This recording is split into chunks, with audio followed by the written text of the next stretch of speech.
Hey, this is Big Papa Pump Scott's Diner. Yes, it is me, Jarrett the Poopy.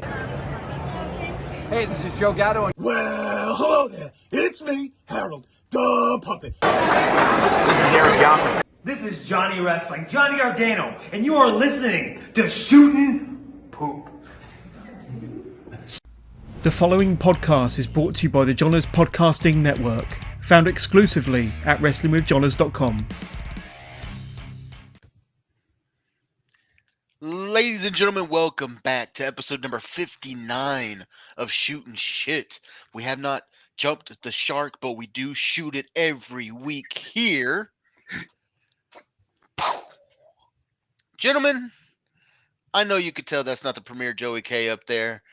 He is somewhere in the annals of Philadelphia having a Philly steamer, which was you got the anal part right. Oh, well, yeah. He's in the annals of Philadelphia having a Philly steamer, watching the Phillies and the Philadelphia Eagles do their thing tonight. Hopefully they both win so he can be here next week and we don't have to go out looking for him after he goes on another binger of grinders, big ladies, and alcohol. So, are we ready? I think we are. Let's go. think we are. By the way, E.T., such a sad movie.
Thank you, man. I love that. That's awesome. I'm still gonna fuck with you, but that's cool. It looks really nice, though. It looks really nice. You know what's funny is that shirt.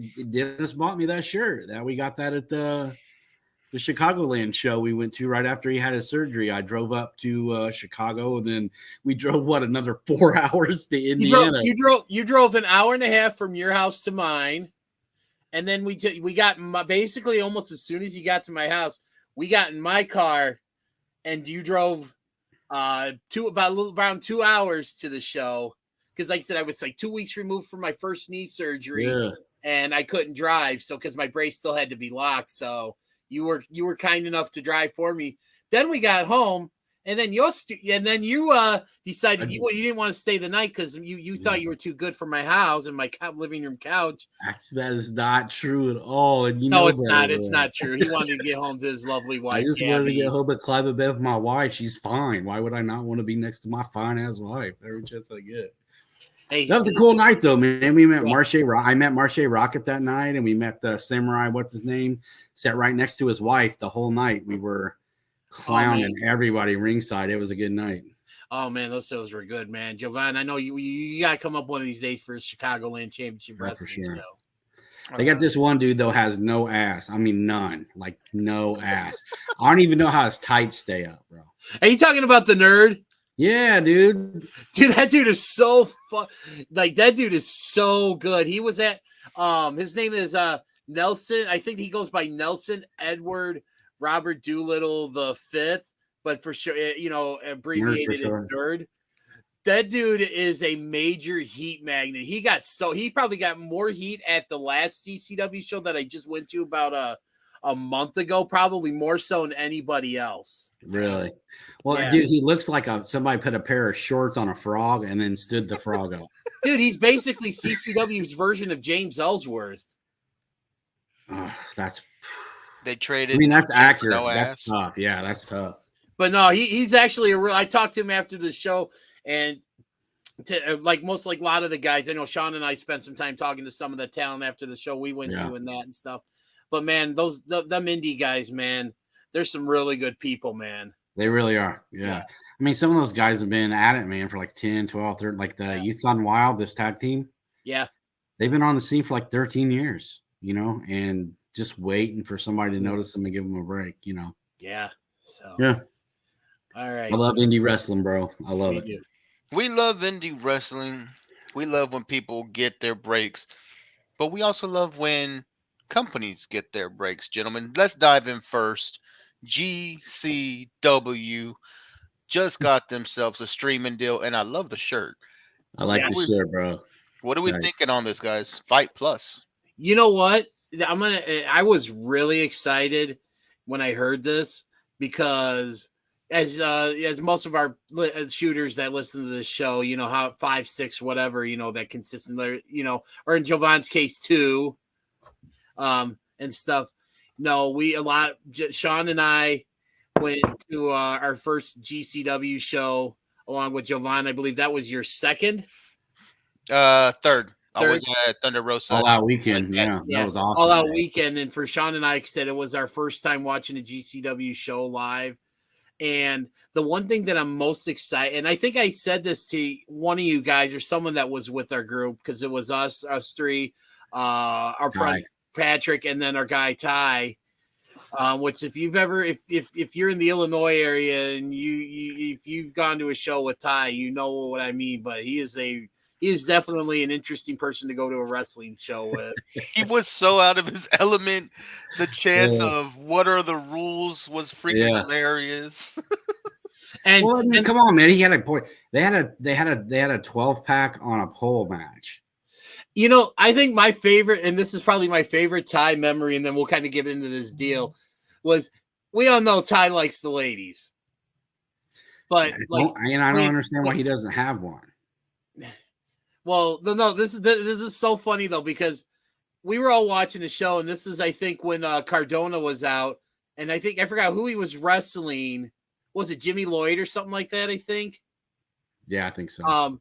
And then towards the end of the match, Chelsea Green got up on the apron and lifted up her shirt, and she wasn't wearing a bra. But Ty missed it. I don't remember that at all. I don't remember any of that happening at all. Yeah, I think somebody else missed it up there. Yeah, you know, I didn't see that. He must have been with Ty getting beers or something when that happened.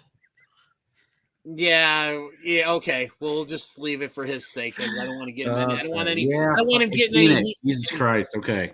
But anyways, going back to the topic at hand, I think this is a great deal because, like I was going to say, I was one of you guys or something. I said, I'm looking forward to this show, but the only thing I don't like is I don't know a lot of the wrestlers. So I don't know like what's going on, you know, the stories or anything like that. And I don't, outside of like, you know, our guy Mance Warner, who we are all huge fans of here, Nick Gage, and maybe a few other guys like Matt Cardona and stuff like that. We really didn't know a lot of the talent. And sometimes it's, you know, it's still fun to go to a show, but when you really don't know who's who and like who to cheer for, like who are the heels, who are the faces and everything, it's kind of hard to kind of prep yourself for the show, you know, get an idea of what to expect. You almost kind of have to listen to the crowd and kind of go with them to get your feel for it. But I think this is really great because this is going to give people like us who are just really starting to get into GCW a chance to go back and, you know, see, you know, like Matt Cardona's first death match against Nick Gage. You know, Mox beating Matt Cardona for the GCW title and then subsequently turn around and just losing it to, you know, Nick Gage recently. It gives us a chance to, hell, we could even go back and watch the show that we were at because, you know, we could only see so much based of the action based on where we were sitting. And I just think it's a great value. I mean, it was like $5 a month and stuff. So you get, you know, basically access to GCW's entire back catalog, any future shows they do. And I think there's some other promotions, I think like Black Label Pro and a few others. And then there's some other stuff. And I mean, it's a really great deal. And I think it's a great move for GCW because that is definitely going to kind of help them because, they're probably arguably the biggest independent promotion in the United States right now. And this is only going to do nothing but help them grow even more. So I love it. That's a lot of information right there, bro. I'm excited about it in the sense of not only was it my first live GCW show, but it was the first time I watched deathmatch wrestling, period. I have never I've seen videos like clips and stuff like that. And to be honest, I always kind of thought maybe, man, this ain't wrestling, to me at that time. But after going to that show, kind of opened my eyes to it a little bit more. And I got to say that they earned my respect for sure, watching the bumps that they took and the matches that they were in. And the Briscoe brothers were there. And I mean, there was a lot of great stuff going on. And just like hearing those glass tubes, just, man, that was something.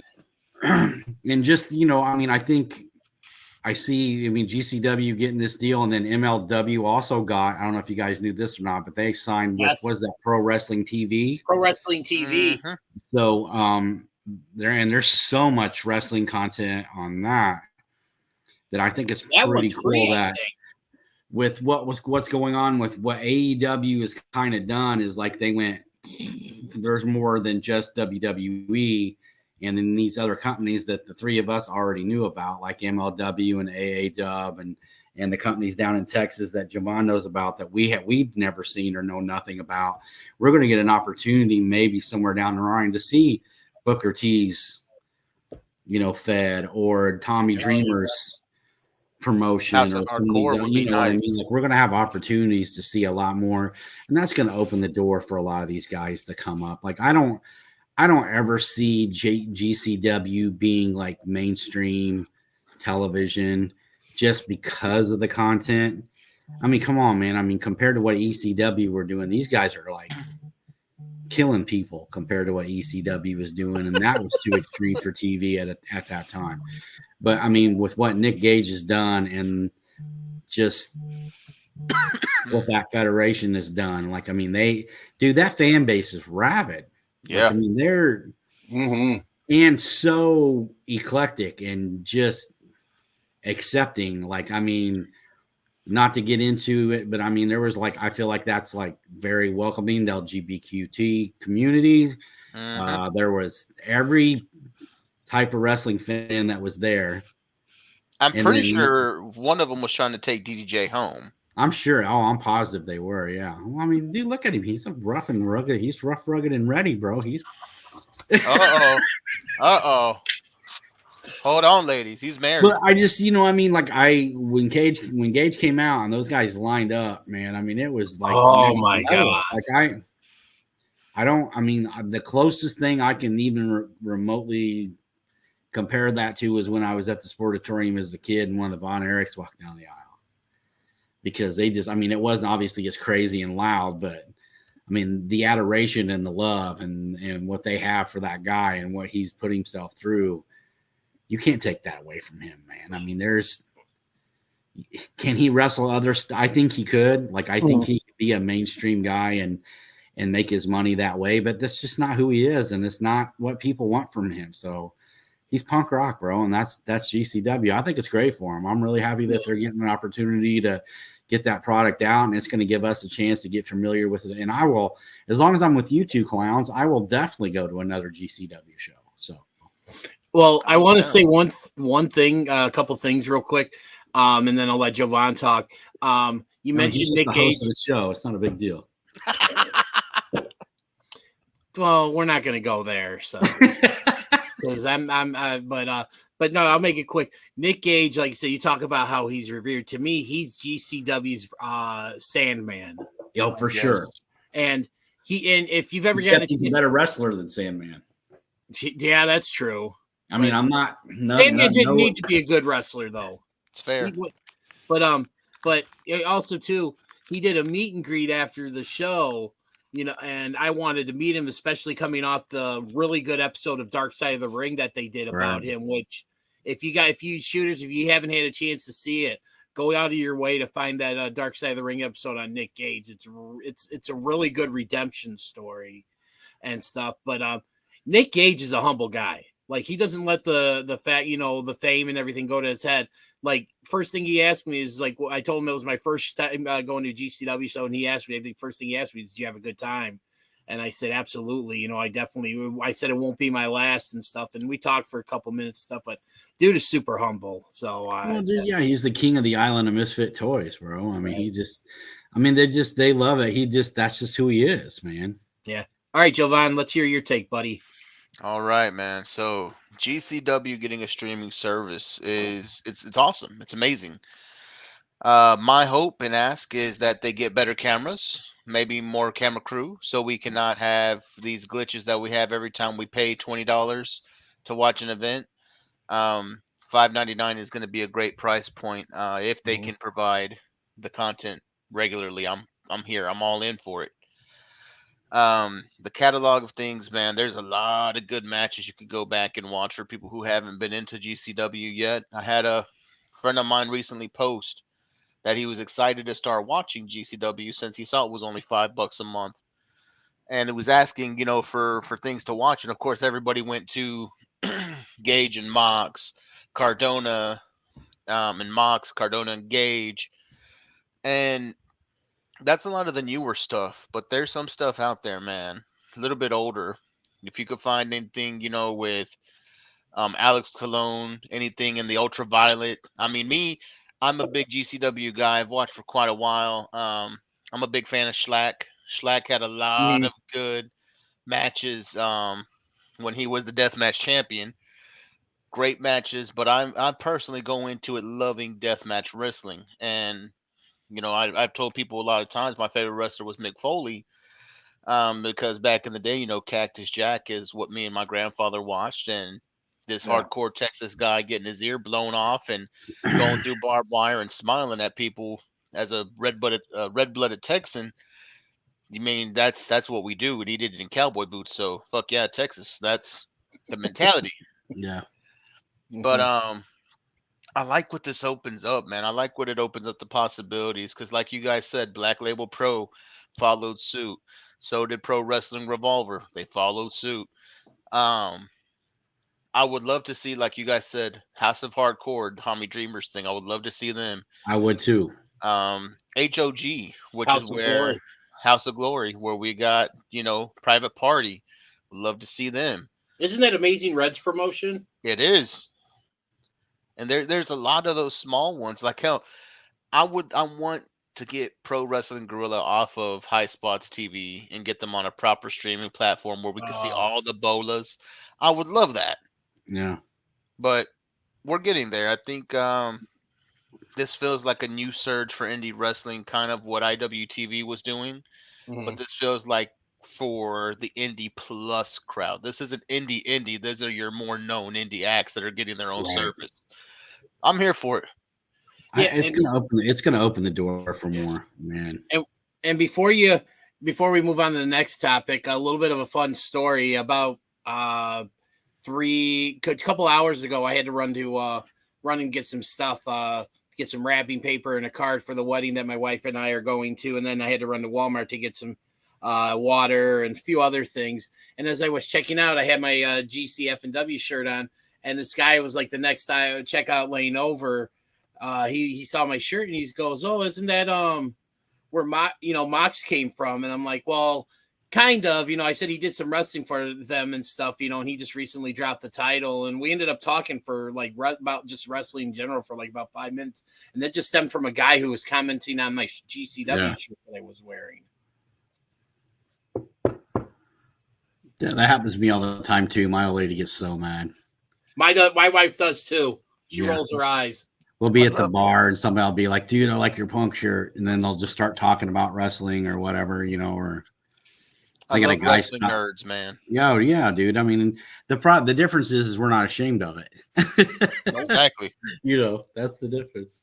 Well, it's like we said a few weeks ago. Wrestling is really something that has a fan base unlike any other, because you have those people out there like, oh, you can only watch WWE or, like AEW. It's one or the other.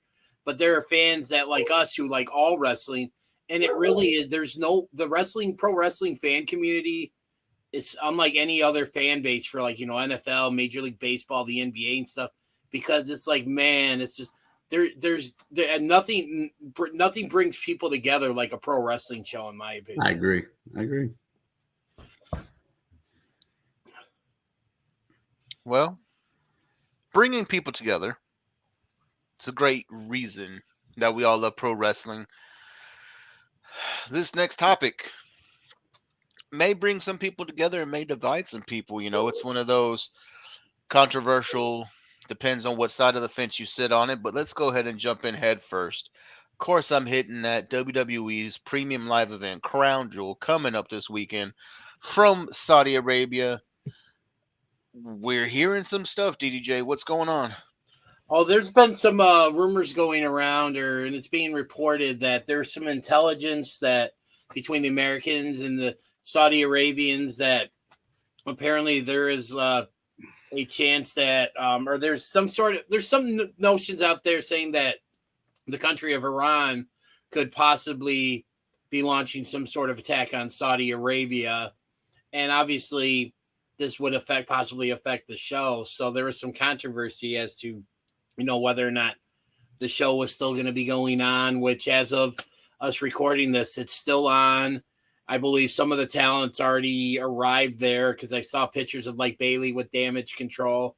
I believe they posted some pictures on their, off of their Twitters that they're there and stuff, and the controversy is, it's whether or not the show is going on, because it sounds like it is, but the debate, and I think this is where this topic is going to lead our next part of this show, is it, should it be happening, or should they have canceled it, postponed it, or like there was a fake thing going around the internet yesterday saying that it was going to be done at the Performance Center, with in front of a very small crowd, pretty similar to what they did with the WrestleMania, the one, back in 2020 and stuff, where they did it in front of nobody and that. So, guys, what are your thoughts? I mean, obviously we know the show's going on, but I mean, the question is, should it, or would you rather them see it get canceled or rescheduled?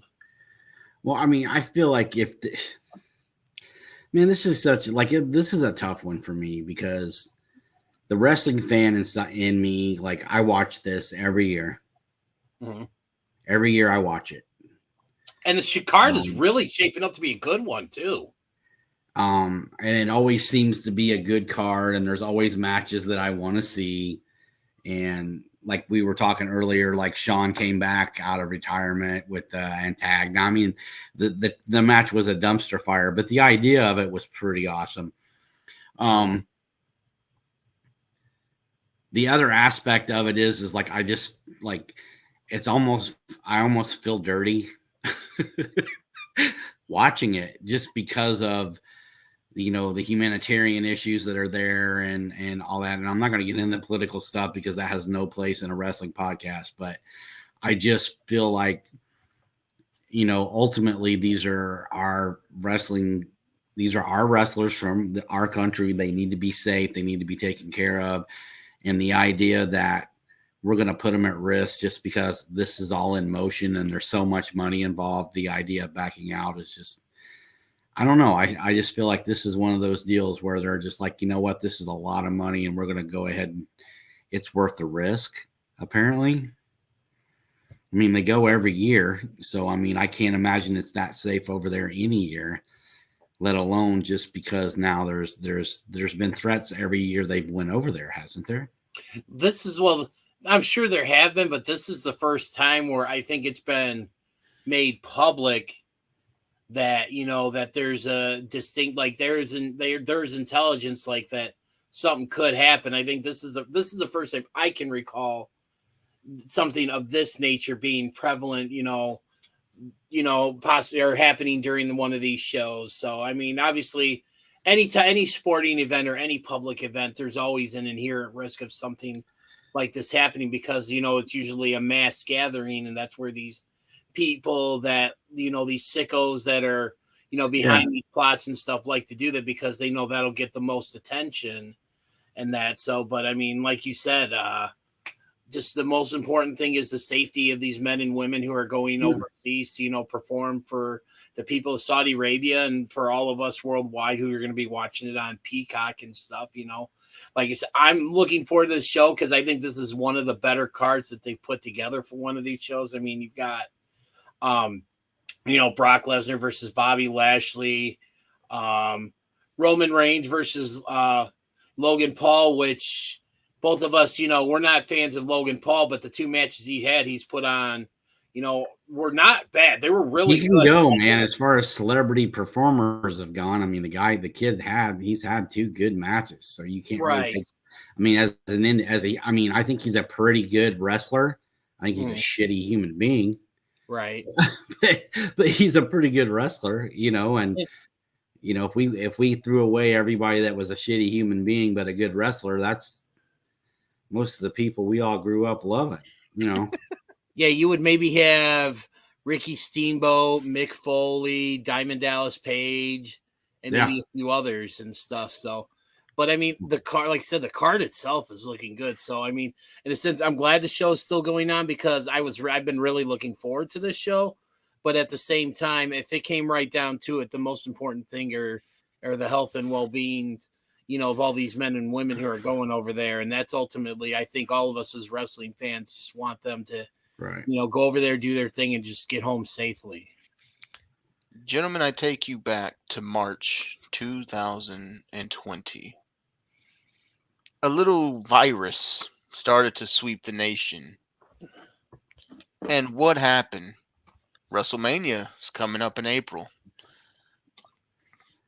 You know what? Government officials are saying, hey, it's not safe to have 60, 70, 80, 90, 100,000 plus people in a stadium right now, ass to ass, because, you know, they pack those things in. It's not safe. We shouldn't do it. So what happens? They pull it off in the Performance Center. 2 nights of WrestleMania in the Performance Center. And did it diminish the product? A little bit. You missed the fan interaction.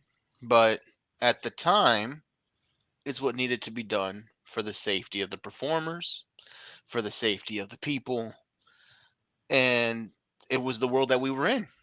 Yeah. Now, the same thing applies to the Saudi Arabia deal. My thing is, as a fan, yes, I want to see the card. I want to see the matches. I don't want the people over there not to be able to see these matches, the card, because hell, I can go to a wrestling event here and, you know, they don't have that luxury. When it goes for them, it is a big deal and people get excited. And yes, their kids are watching and that's influencing the future. And hopefully one day the humanitarian issues that we talked about earlier are resolved through the next generation who had a different upbringing than what they had previously. Right. But all in the means of being safe. I don't want to put the wrestlers, the people that are there, the spectators, I don't want to have anybody in danger of something happening because you're putting on a spectacle. You're bringing an event that's going to bring the wrong kind of attention to the area that's already has a little shaky grounds to start with. So, in my opinion, I'm all for it going on. If they can provide a safe working environment, I'm here for it because yes, we know WWE is catered to a child. Their big focus has been the children. It's why you have top sellers being, you know, the New Day, Big E, John Cena in his heyday. Bray Wyatt. Not Bray Wyatt. The kids don't like Bray Wyatt. Come on. That's what are us. You talking about? He's the number That's one us. seller right now. That's us. That's not the kids. That's not the kids. Oh, I'm a kid at heart. Oh, geez, Louise. You really are. You really are. But Sean anyway. can attest to that. Yeah. We're the ones that pushed Wyatt, but you the ones. Usi juice, the Usi We're shirts. Are you feeling Usi? I'm feeling Jovan, Usi. you need to be a little more Usi. Come on. You need a little more Usi, man. I'll be a little more Usi. Say I'm down with all of it. Screw it. I'm down. I'm Usi. I'm oozing Usiness.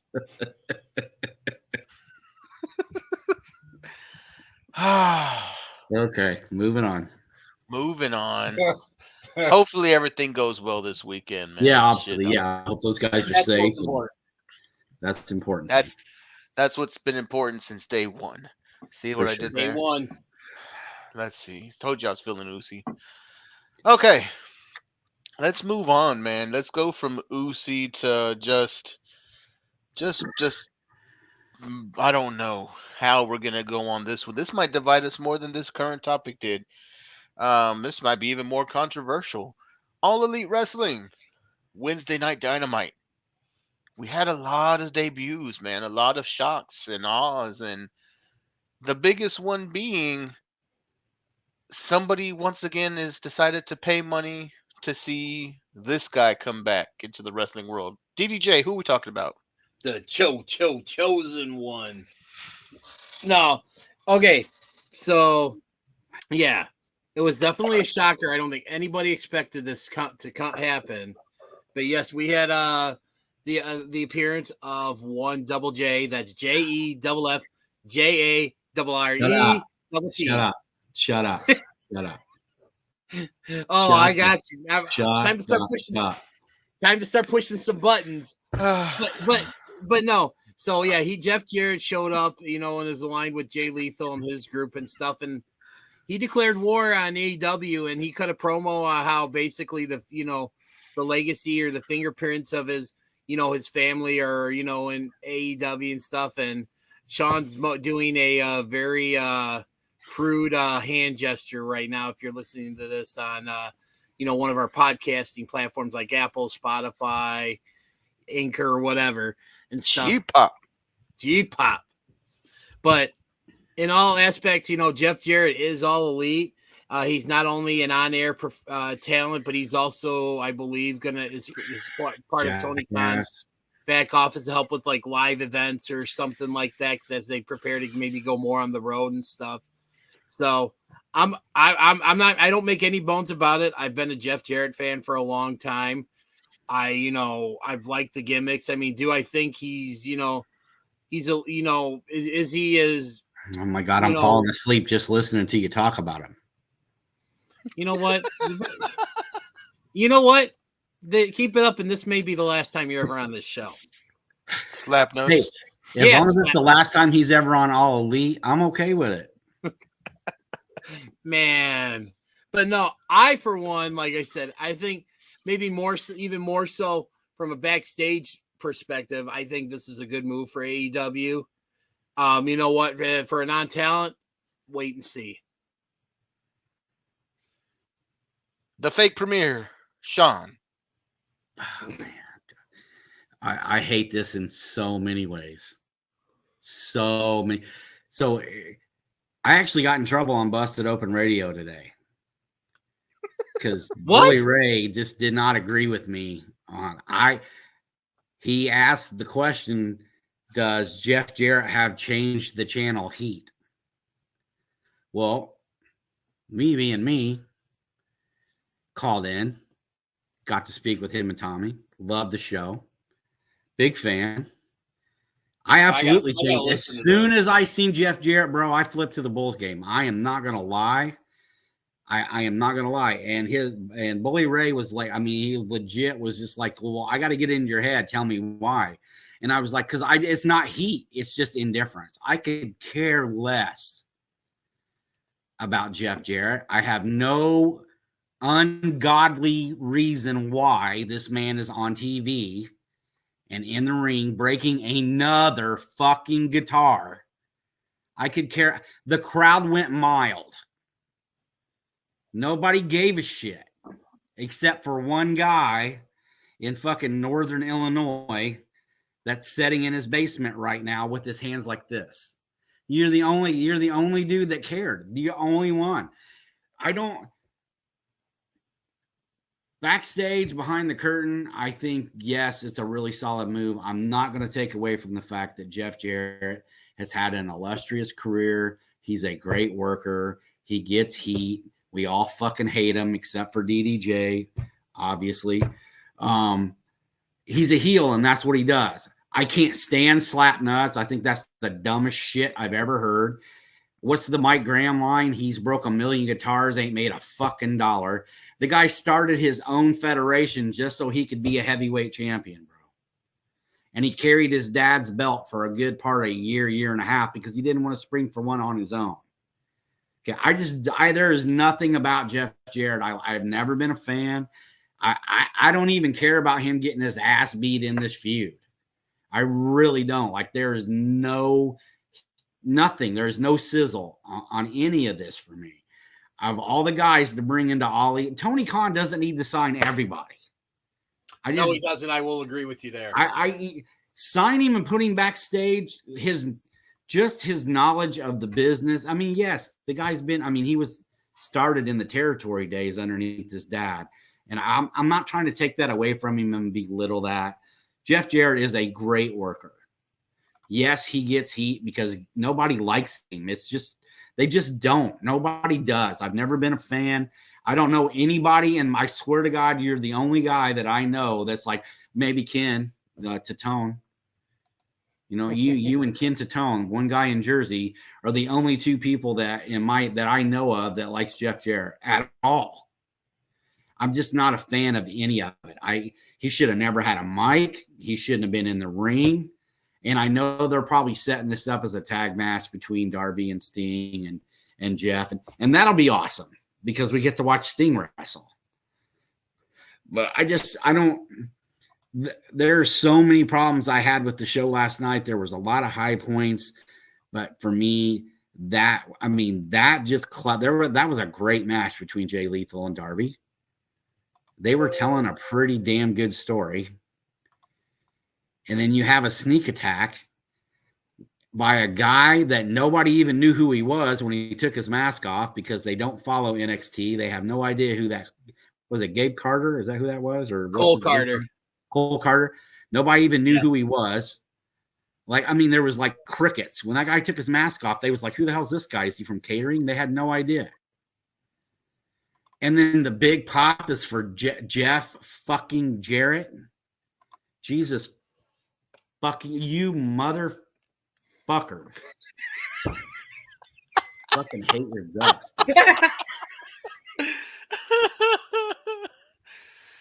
I just wish they would have kept him. I mean, he doesn't need to be involved in this product. That there's nothing he's going to do on TV that's going to help anybody. He is too much of a mark for himself. And he always has been. That's been his problem. That's my problem with Jeff Jarrett. Nobody gives him any respect, so he's like just trying to somehow will his way into a spot. So now he's on Tony Khan's tit. He could, dude. I would have had way more. I swear to God, and I mean this with the most. I would have had way more respect for him if they'd have just said, "We signed Jeff Jarrett. He's going to be working backstage as a coach or an agent or a booker or a writer. He's going to be backstage, away from the fucking product. He doesn't need to be in the ring. He should go back to doing fucking last matches with Ric Flair, because at this point, as much as I love Rick, those two guys are pretty much on the same level. They cannot stay out of the fucking ring. They just can't. Yeah, but I'm sorry. I can't. No. I apologize. That dude, I legit like that. I was legit hot when I seen him on TV. I was just like, why in the fuck would you do that? I just don't. I would have been better. I would have been happier if Disco Inferno walked in there and fucking hit somebody with a guitar. At least then it wouldn't be Jeff fucking Jarrett. But I digress. But and I will say this, and this is another reason why I like, most wrestling fans, is because in a situation like this, obviously Sean and I were very close friends. We're basically brothers. We don't see eye to eye in this, but I have enough respect for Sean where I may not necessarily agree with what he says, but I'm going to respect it. That's nice. And I'm still trying to figure out why you're a Jeff Jarrett fan. Oh, go fuck yourself. I'm just playing, dude. I love you. I respect you. I do. All right, Javon, what do you think? Hey, Sean, this one's for you. Dude, don't. No, sorry. All right, Jovan, go ahead, buddy. Oh shit, that was good. Okay, Jeff Jarrett, Double J, does not move the needle for me either. He really does not. Thank you. If you want proof of everything Sean was saying, watch Tales from the Territories. You can see in any panel that he's been a part of. Oh, great show, It's fantastic. a great show. Yeah. But any panel he's on there, he's trying to be like, oh, remember I was there because I was with my daddy, and everybody's like, shut up, dude. Let me tell you what really happened. Yeah. You don't know what really happened. Let me tell you the real story. Yeah. Or when he's trying to interject, he's like, oh yeah, I remember that night. And he goes, well, let me tell you how this. Nobody likes Jeff Jarrett. Kind of like Ken Patera trying to say that someone else threw the boulder into the McDonald's. Ken Patera is full of shit. I love the fact that they all called him out on that too. I really do. I love how Medusa was like, "Oh yes, somebody else picked up a giant boulder and threw it through the window." That's been probably my favorite part of this whole series so far. Go on, Giovanna. I'm sorry. Watch Tales from the Territories. It's great. Yes, but you could even see it there. He's just there because of his name, man, and that's the whole thing with Jeff Jarrett. WWE Hall of Famer because of who his daddy was, not necessarily because of his in-ring ability. I never, ever consider him being over. I can't stand the strut. I can't stand the music. I can't stand the guitar. I can't stand the look. I can't stand the yellow sunglasses he used to wear. The sunglasses, yeah. The stupid looking like he's out for athletics with the sunglasses and the short shorts. Come on. Anyway, he doesn't move the marker for me. The man invaded Impact and brought in Global Force Wrestling, which was also a fucking dud. He let Dixie Carter ruin TNA for a good long time, which they're still having issues rebounding from, and everybody knows I'm an Impact fan. We're still having issues rebounding it from because the fans don't trust the product anymore, even though Scott D'Amore's been doing a great job, is because Jeff Jarrett let Dixie throw it down the toilet. Yeah. So he married Kurt Angle's wife. He married Kurt Angle's wife. Yeah, Karen Angle's Karen Jarrett. He's just a real nice guy. I mean, hell, he's top tier. But I think that's my only thing is he kind of smells like the mark of death for a good federation, right? Impact had something going, boom, Jeff Jarrett, some bitch failed. I don't want that to happen to AEW. I do agree Tony Khan needs people in his ear helping him book these shows so they don't feel like us playing WWE 2K.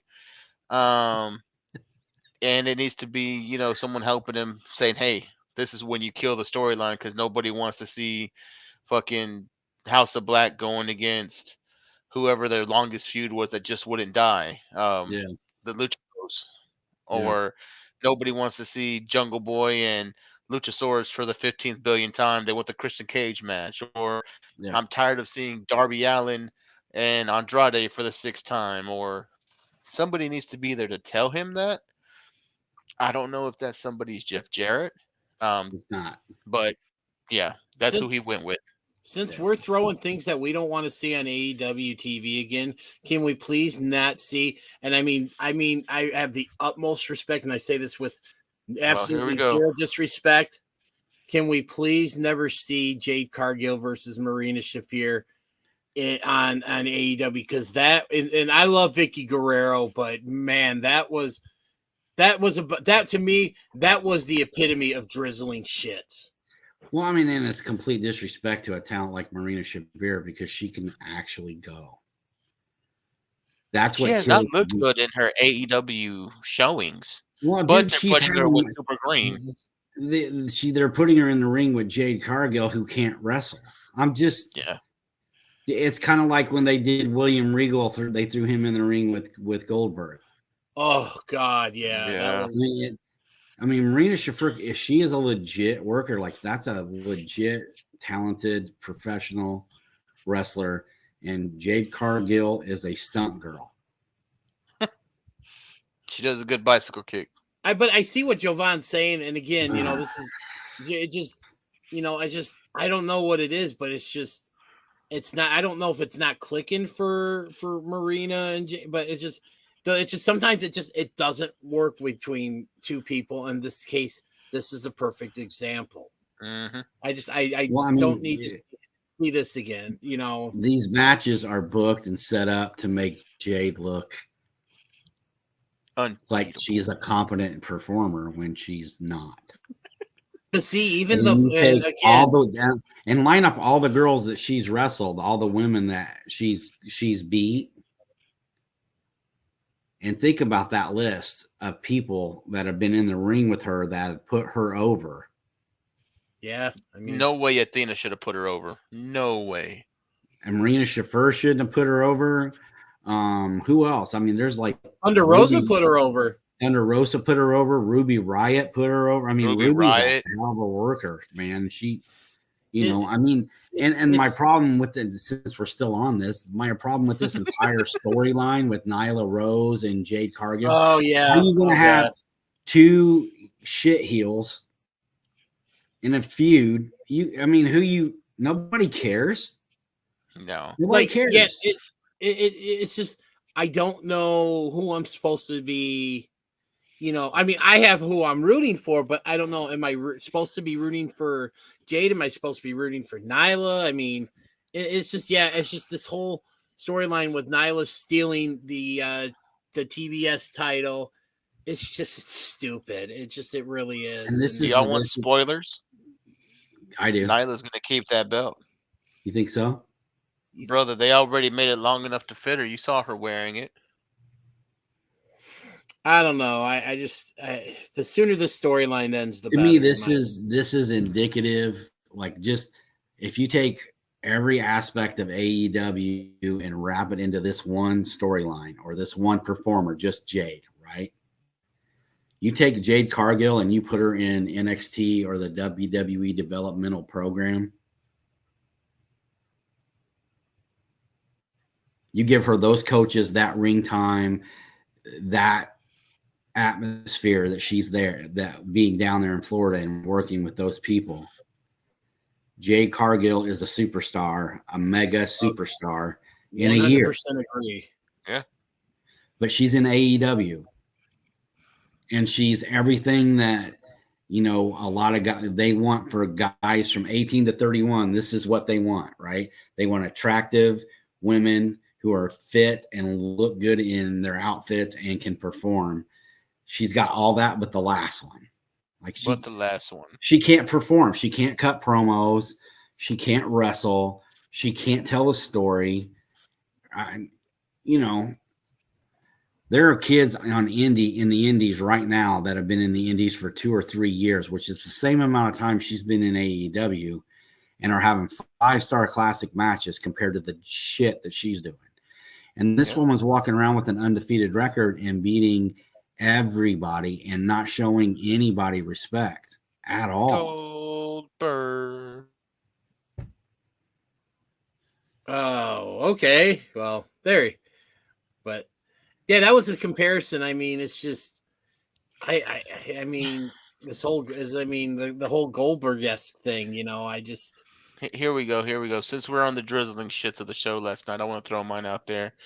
And DJ, feel free to curse me whenever you would like, but I don't give a damn. Because I have to say it.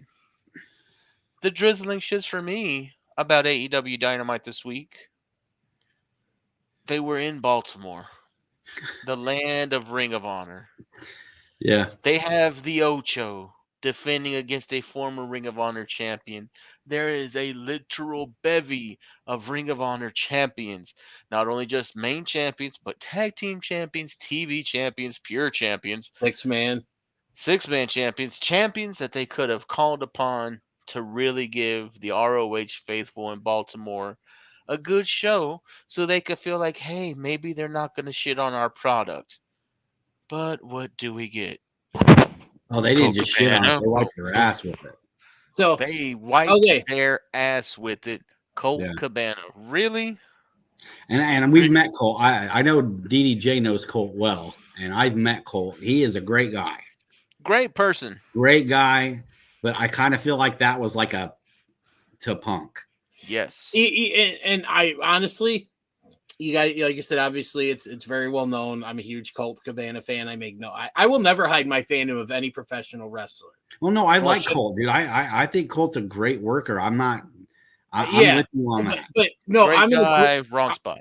I'm in agreement with you guys that I think, because I've said this to myself as I was watching this last night.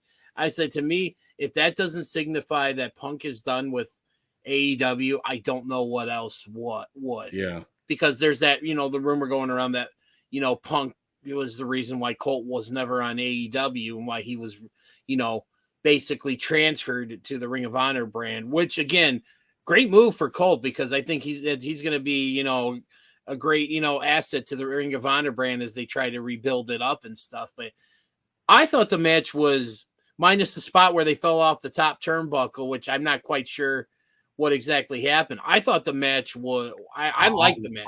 I could explain it to you. He fell. That's it, man. He just fell. I mean, it was just a bad spot. He just fell. He has ring rust. He hasn't. Yeah. Dude, Chris Jericho is a great performer. I would never, ever take anything away. Chris Jericho at 30, 35 could have had a 5-star match with Colt Cabana and carried him the whole way. Chris Jericho at 52, and trust me, I know I am 52. Dude, this just, you can't. Happy belated birthday, by the way. Thank you. But Colt hasn't been in the ring, man. I mean, he hasn't worked. And that was just, I don't know what that was. I don't. And here's another thing that bugged me about the show, now that we're still talking about it. Do you guys realize there were 3? They did the same spot 3 different times. Darby got hit from behind with a guitar. Yes. Wardlow hit from behind at the end of the show. And then there was one more spot. I can't even remember who it was. Oh, Daddy Ass. Yeah. Yeah. They did the same spot 3 different times in the same show. It feels like when you're playing. There's got to be a producer in the back watching this going, maybe we shouldn't do the same shit 3 times. Do you ever play those wrestling GM games on the mobile apps? And it's like you only have on 2K22. Well, no, not that though. I mean the generic ones, buddy, that you get the little wrestling cards and you get to pick out like how you play your cards for the week. Are you gonna have a promo? You're gonna have a backstage. It feels like they just kept picking back interference from behind for everything because it's the only card they have left to play. Maybe somebody was playing that AEW one. Could be. But I just, like I said, it was, it was what it was and stuff. But yeah, like I said, ultimately, I think that was kind of like the FU. That was a bit of an FU to Punk. I think that. I agree with that. I think John Cena prefers the attitude adjustment now. I think they stopped calling it the FU when people thought that it was a negative connotation, not because of the F5, but the FU, right? So it's the attitude adjustment now, but it's okay.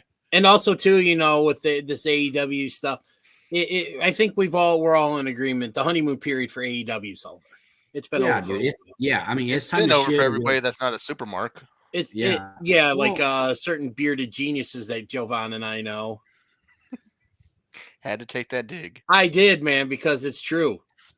But and the thing is the honeymoon's over with, and WWE's getting better. Like, there's no bones about it. Like, the WWE product is getting really good to the point where they're definitely tightening. I'll put it, and Sean will not appreciate this because of the reference I'm about to make. But the WWE product has gotten to a point where our friend Patrick is actually watching it again. And Patrick hasn't watched WWE in over 5 years, maybe longer. And that's the guy, And Jovan, Patrick, and I don't know if you had a chance to talk with him about how he used to be just so just the anti WWE. The fact that, like, in our chat, he mentioned the other day, he's like, "Oh yeah, I watch Raw." And I couldn't believe it. I'm like, wait a minute, you actually. So if those that know Patrick and know his fandom and stuff, that right there, it just tells you how much better the WWE has got. Well, let's get to some good stuff so we can transition to finishing this up on a high note. One good thing, at least from AEW this week, we had the All Atlantic Championship match, which I'm gonna boost past the match. Darby 2.0, fucking Orange Cassidy won the match, which of course they're not gonna take the belt off of him yet. but he got to do his dream match, and somebody from NJPW answered that call. DDJ, Man, when Jovan and I went to Forbidden Door, this guy that we're about to talk about probably got the biggest pop of the night, or arguably the biggest pop of the night. And that's talking about Katsuyori Shibata, who, if you're a hardcore New Japan fan, you know that name. And the fact that he's even wrestling based on what happened to him a couple years ago is a miracle. But yeah, when Shibata came out at Forbidden Door, the whole, like, literally, it felt like the roof was going to blow off the United Center. The same thing happened last night when he came out. Like, I'm sitting there watching the show, and I've got my 7-year-old son sitting next to me, and I go, when he comes out, I'm like, whoa! And my son goes to me, he's like, Daddy, you scared me. And I'm like, oh my God, I'm sorry, buddy. I just got really excited and stuff. So, but I mean, that's because I was, I mean, nobody expected that. And it was really cool how they did it. Shibata came out to help. And then, Orange Cassidy took a look at the contract. He looked at Shibata, and then he handed him the contract. And I was like, oh my God, we're getting this Friday night. We're getting Orange Cassidy versus Shibata. And I think it just recently came out that this is actually at the request of Shibata. Like, he wanted to work with two people in AEW, and Orange Cassidy was one. And I think, was it Danielson was the other? Or Brian Danielson is the other. Yeah. So I mean, eventually we're going to get to see that match, but just this is going to be real. I think this alone sells me on watching for Rampage. Definite. Well, I probably won't be able to watch it live because I'll probably be into my third or fourth beer at the time because I'll be at a wedding, but and it's an open bar, so there you go. But no, I definitely will make it a point to watch Rampage because I want to see that match. For sure.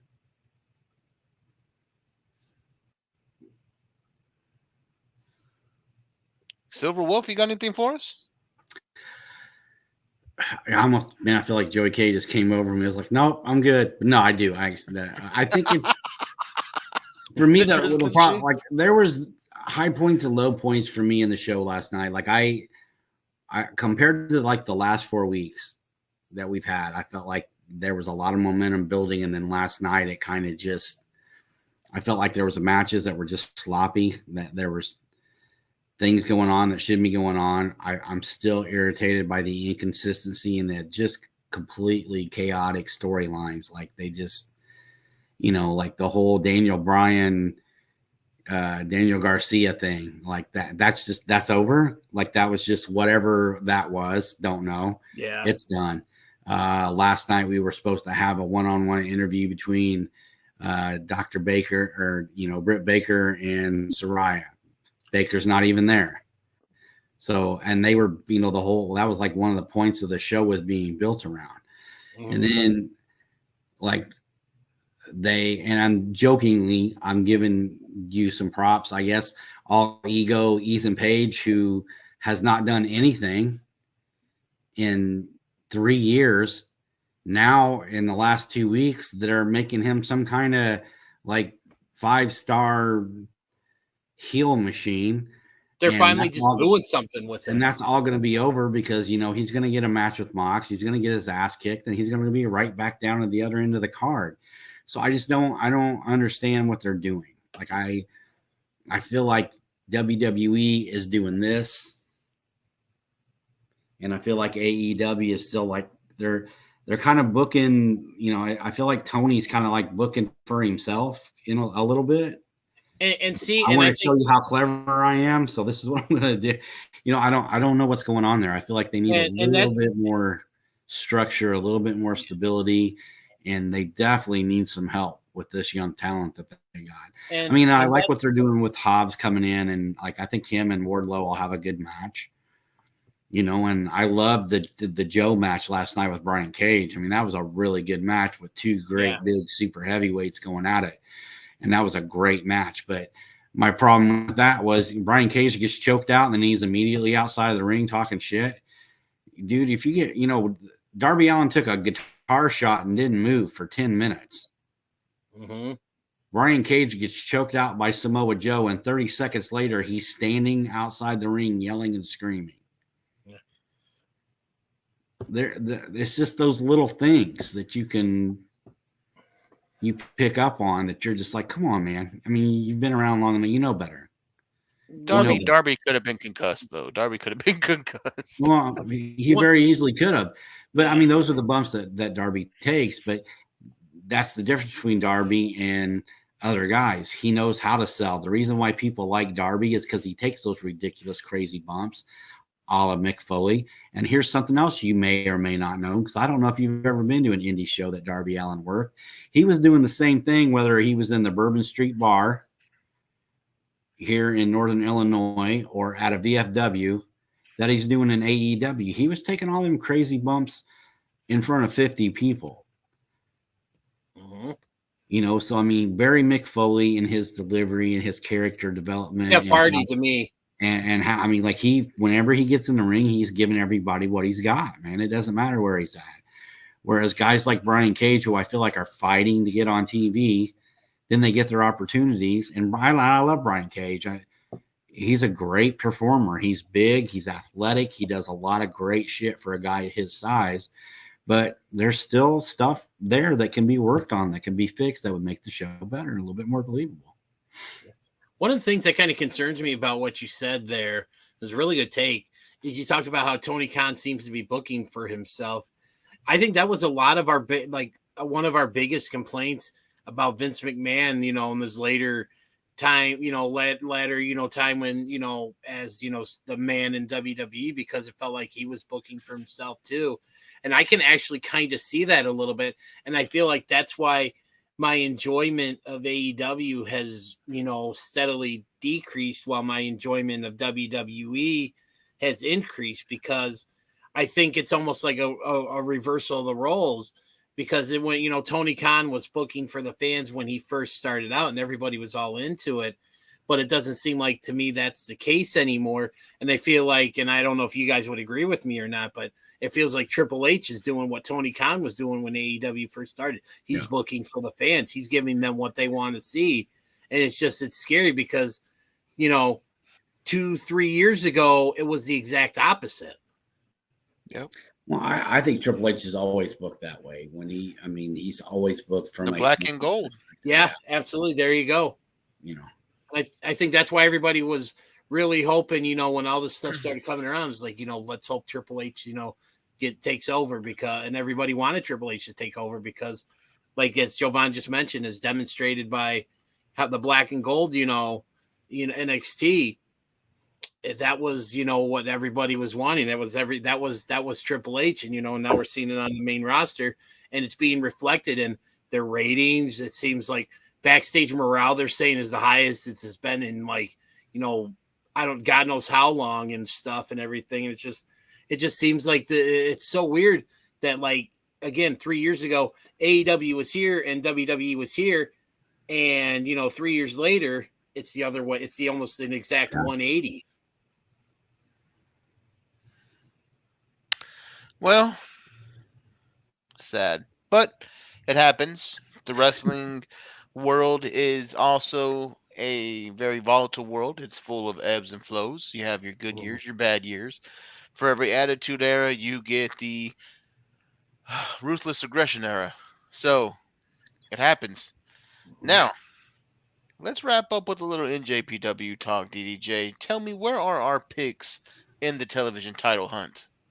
Well, we'll start off with the fact that Joey K's pick was eliminated in the first round. We'll get that out of the way. And this time he's not here to defend himself, so I had to get that in there. But all three of our picks, real quick to give our shooters just a little bit of a refresher on who we picked. I picked Red Narita to win. Jovan, who did you pick? I picked Sonata. And Sean, who did you pick? Zack Sabre Jr. I'll be all fighting Jovan's baby mama next, I think. Yeah. So all three of our picks are still in it. Zack Sabre, we're down to the final four of this tournament. We've got Zack Sabre Jr., Sean's pick, going up against Jovan's baby mama, Evil. And then we've got my pick, Ren Narita. There we go, right there. We've got Ren Narita my pick going up against Sonata, who is Jovan's pick and stuff. So it's going to be interesting. So we've got at least one of our picks is guaranteed to be in the finals, whoever wins it. And I mean, we could have a showdown between, could either be myself versus Sean or Jovan versus Sean, or it could be one of us versus, nobody, because nobody picked Evil to win. I swear, if it's Sonata versus Evil and Evil wins, it's just like my baby mama to fuck me out of something else again.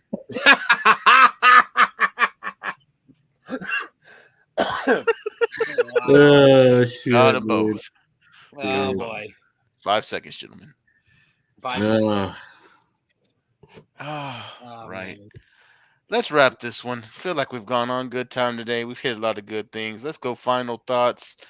You know what? Since he's not here, let's start with Sean. Because we never let the premier start. He's not a starter. He's more of a finisher. But Sean, I feel like you can take us home tonight. I mean, well, first off, I'm going to say, I hope Joey K's back with us soon. I enjoy being here, but with him not being here, it does feel kind of funny. So I hope everything's good and we get him back soon. I'm really, I don't know. There was a couple different things the last week over, with the wrestling and everything that was going on. But what I would like to talk about is I want to give a shout out to my wife, who will eventually watch a full episode of Shooting Shit. I think maybe. But last weekend got to celebrate my 52nd birthday, and we, for whatever reason, everything just kind of worked out the way we wanted it to. We got a chance to go down to Louisville, Kentucky, and the person that she happened to rent our Airbnb cabin from, which was on the lake and amazing with a hot tub and all that. Oh man, stuff. I was jealous of you. That looked so just beautiful. happened to be work for the CEO of the Muhammad Ali Center. So not only did our visit to the Muhammad Ali Center get comped because we didn't have to pay for tickets or parking. Oh wow! We also got some free merch, and I still bought the gift shop out after getting some free stuff. And not only that, but we also got some extra tickets and some other stuff that we're going to donate to St. Paul's Lutheran School, which is where my stepson, her son goes to school for the raffle this year. That's going to make some money for him. So that's awesome. We had a great time. I can't say enough about her. The reason why I get to do this stuff and enjoy there's a lot of wives that wouldn't put up with, their husbands sitting on their butt and watching 5, 6, 7, 8 hours of wrestling every week, and then staying up one night every week till 11:30, 12 o'clock, recording with his friends and just hanging out and talking wrestling. But she does it with grace and love and a smile. And I know there are times where I get on her nerves, but I just want her to know how much I appreciate her and how much I love her. And I want to thank you guys for, the birthday wishes and all the birthday wishes I got from the wrestling community, the IWC. Thank you guys so much. Love you all. I feel like I should cuss and storm off, but I'll let Joey K do that when he gets back. Yeah, he'd probably try to sue you for copyright gimmick infringement. He probably would. But yeah, man, that's good. That's all I got. Well, you also forgot to mention one other thing that happened to you this week. You became new grandfather again. So my congratulations. Thanks, man. Yeah, I mean, beautiful baby there. Your son Jordan, is a proud father of and stuff. And so congrats from the hot one and I. Silver Wolf got another one in the pack. We get to see him this weekend. So actually, day after tomorrow they'll be up. Awesome, so awesome. Get to hold him. So and I'll be expecting my Muhammad Ali shirt in the mail sometime in the next week. Yeah, sure. I just gotta find a 3X. They don't sell them. Yeah, I know. It's they don't like fat people. But they sound like pro wrestling tees. Yeah, but my final thought this week, and you know me, I'm about as much fun-loving guy as it gets and stuff. But it's very rare that I ever want to kind of get serious, and I kind of want to get serious about something. And this is something that I recently come across the news wire, but it really tugged at my heartstrings because I know people that have friends and family members that have gone through this, and that's what Carmella has been going through. She recently, it was announced that she was just recently in the emergency room, and she unfortunately suffered a miscarriage. And it's just, I believe it was an ectopic pregnancy or something like that, or she had that. And it's just that my heart breaks for, something like that, because I've had really close friends have to experience something like that. I've had family members. My sister had gone through it a couple of times, and it's just, you never wish someone, just imagine the highs of, finding out you're pregnant and you're going to be a parent, and then just one day that's just taken from you, and it's not through anything you did. And you sit there and wonder, what did I do to deserve this? Did I do something wrong? What is, God, or, why am I being punished for something like this? And it just, if something like this doesn't break your heart as a wrestling fan, or just as a human being in general, then in my opinion, you have no soul, and I want nothing to do with you, because this is just the ultimate kick in the punch. And a little bit of a peek behind the curtain in my life. You guys know I'm the father of a 7-year-old boy who was the coolest dude in the world. My bestest buddy, as I always like to refer to him as. And I'll never forget the day that I found out. And this was actually the day before Thanksgiving, about almost 8 years ago, almost to the day, that we were having a boy. And then being that emotionally high, and then about a half hour later, being told that there could potentially be something wrong with,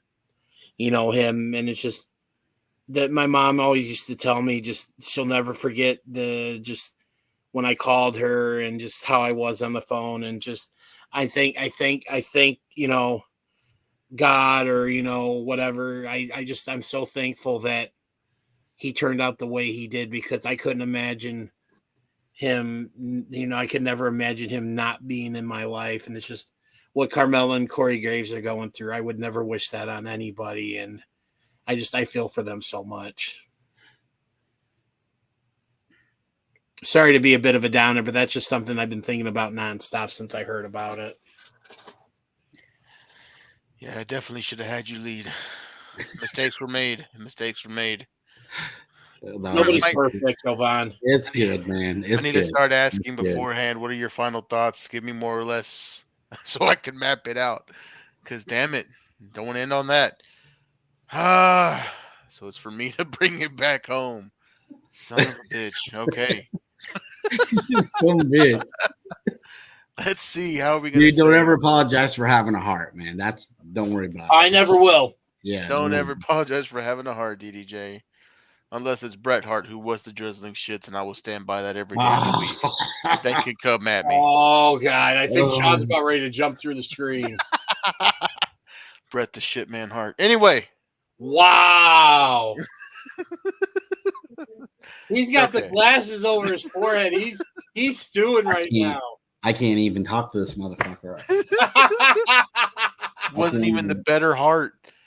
Owen was 10 times better than Bret Hart. Oh my God. Jovan, you better just do this. We better get out of here, because I feel the tension's getting so thick I can cut it with a knife. My final thoughts of the night.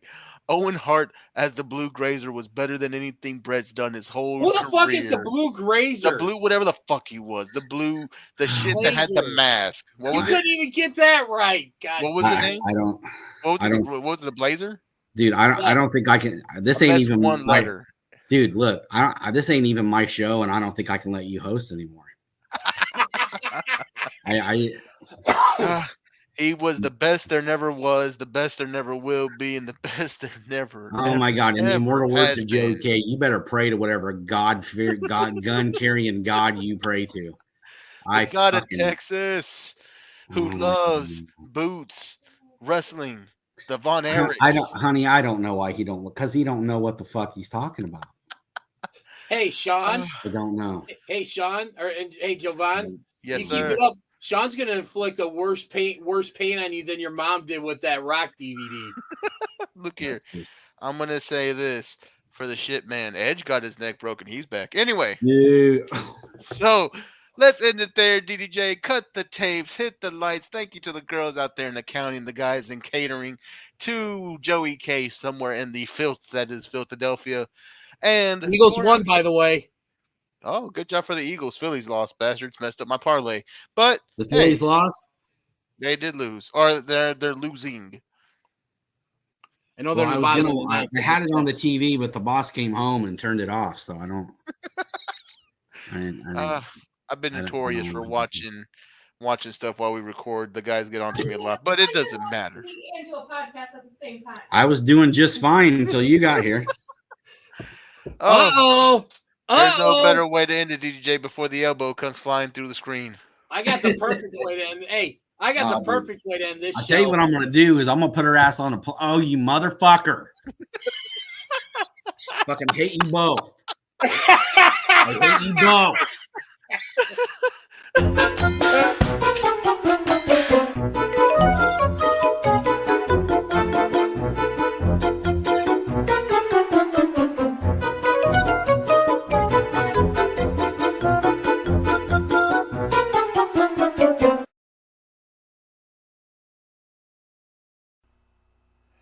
Do not forget to hit the like and subscribe button. Follow the show on Twitter at SHOOTINSHT, and thanks for listening.